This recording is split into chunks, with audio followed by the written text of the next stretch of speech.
بعض بہنیں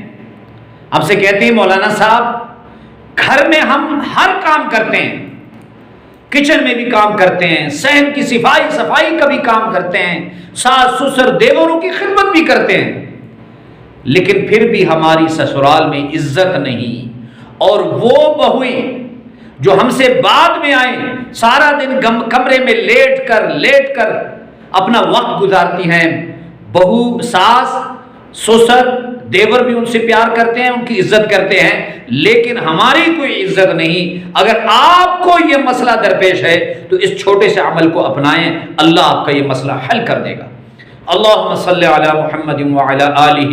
وبارک وسلم۔ لاکھوں کروڑوں درود و سلام امام الانبیاء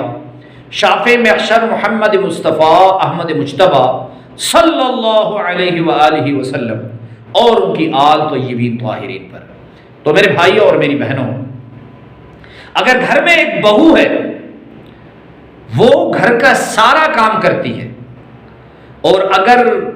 بے تحاشا تھکاوٹ کے بعد اگر شوہر ایک میٹھا جملہ بول دے یا ساس سسر ایک میٹھا جملہ بول دے تو اس بہو کی ساری تھکاوٹ ختم ہو جاتی ہے۔ لیکن بہو سارے گھر کا کام بھی کرے، کچن بھی سنبھالے، صحن بھی سنبھالے، شوہر کی بھی خدمت کرے، بچوں کی بھی خدمت کرے، اور خدمت کرنے کے بعد بھی اسے ساس سسر نندوں دیوروں اور شوہر کی سخت باتوں تیز جملوں کا سامنا کرنا پڑے تو وہ بہن ذہنی مریضہ بن جاتی ہے، اور اس کو صرف جسمانی تھکاوٹ نہیں ہوتی بلکہ اس کو ذہنی پریشانی بھی ہوتی ہے، اور وہ نفسیاتی بیمار بن جاتی ہے۔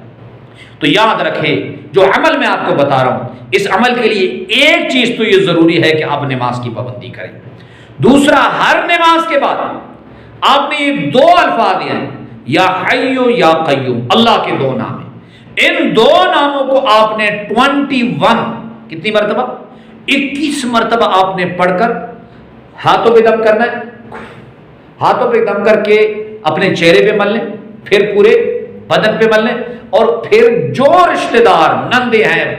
آپ کے گھر میں، دیور ہیں، ساس سسر ہے، شوہر ہے، اس کی طرف دم کر دیں۔ اور اگر شوہر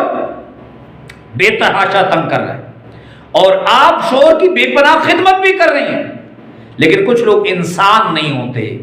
انسان جو ہے وہ انسان کا دکھ سمجھتا ہے، لیکن کچھ شوہر بیوی کا دکھ نہیں سمجھتے، تو یاد رکھیں، شوہر لیٹ جائے تو آپ ایک مرتبہ سورہ فاتحہ اور 21 مرتبہ یا حی یا قیوم پڑھ کر اس کی پیٹھ کی طرف یا اس کے سر کی پچھلے حصے کی طرف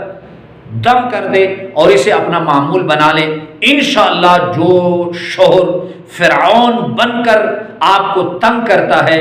وہ آپ سے اتنی محبت کرے گا کہ گھر کے سارے افراد حیران ہوں گے۔ اس عمل کی آپ کو اجازت ہے، ایک مرتبہ کمنٹس باکس میں درود شریف صلی اللہ علیہ وآلہ وسلم لکھ لیں۔ اللہ ہم سب کا حامی و ناصر ہو، وآخر دعوانا ان الحمد للہ رب العالمین۔